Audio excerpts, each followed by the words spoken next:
Welcome, everyone, to the Bahram English 99 channel. Look at these confusing number pairs on screen. Differentiating between 14 and 40 or 18 and 80 is a common source of panic for many English learners when these numbers are spoken aloud. Identifying the larger digit within a two-digit number determines where the syllable stress falls, which removes the guesswork from the pronunciation. In the number 13, the second digit, 3, is larger than the first digit, 1. This causes the heavy spoken stress to land on the second part of the word, 13. In 30, the 3 is larger than the 0, so the stress moves to the front, 30. Understanding how the context of a number dictates the rules for speaking it aloud is the foundation of fluency. Mastering these contextual rules transforms English numbers into a predictable system. You are listening to us from Bahram English 99.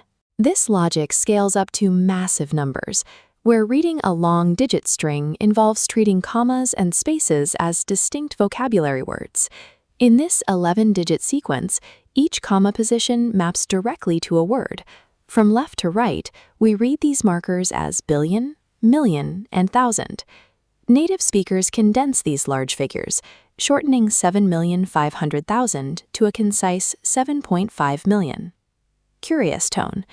We use the word point specifically for percentages, like 16.75%.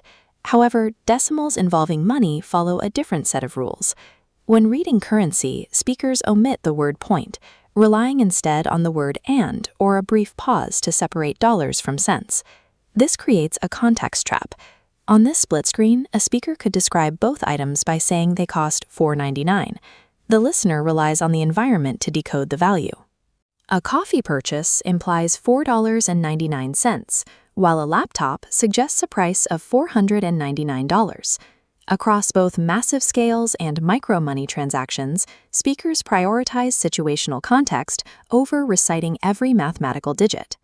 Tracking sequences requires ordinal numbers.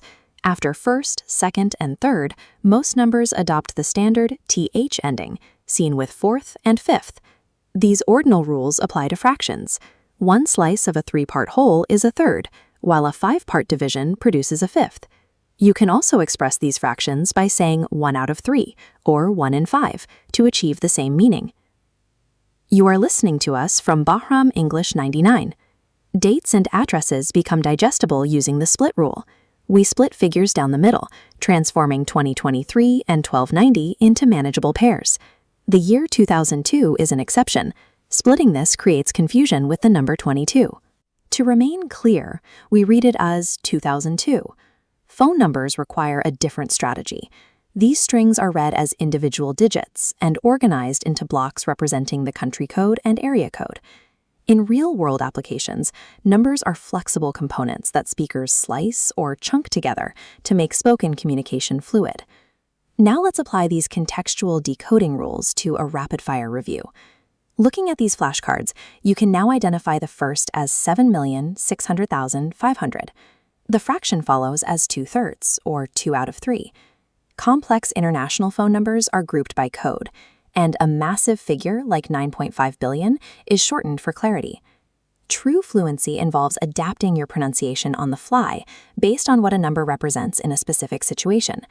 For your homework, practice saying your own address and phone number out loud, using these chunking and splitting rules. Thank you for watching.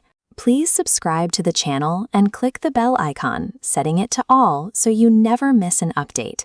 Like this video, leave a comment below and share it with your family and loved ones.